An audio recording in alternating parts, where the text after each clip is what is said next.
հպարտությունն է։ Ինչ է ուզում ալինի, բանակի գոյությունը մեր հպարտությունն է, մեր երկրի հպարտությունն է, և տարին ոչ թե մի անգամ, ամեն օր պետք է հպարտությամբ ապրենք։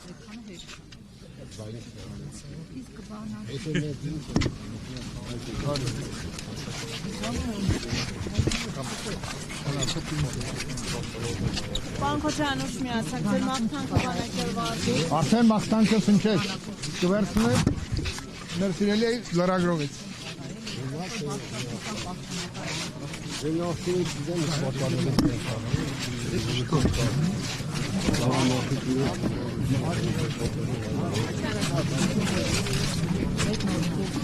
Չէ, երեք չեմ եկել,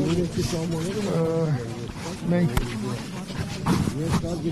այսօր մեր ավանդության և բանակի և խոնարհումի օր է, հիմա բաժանվել և պետք է խոնարհումը իր տեղը հարթի, որտեղ դա էլ շատ կարևոր է, և բանակի տոնը, որպես բանակի տոն, պետք է նշվի այն ինչ որ անում ենք ամեն անգամ, հիշելով մեր ընկերներին, հիշելով անցած ուղին և հիշելով իրենց, նաև կառուցում ենք մեր ապագա բանակի կարիքները, որը որ մեր երկրի անվտանգության հիմնական երաշխավորն է։ Չմոռանաք հավանել տեսանյութը և բաժանորդագրվել Civic AM-ի YouTube-յան էջին։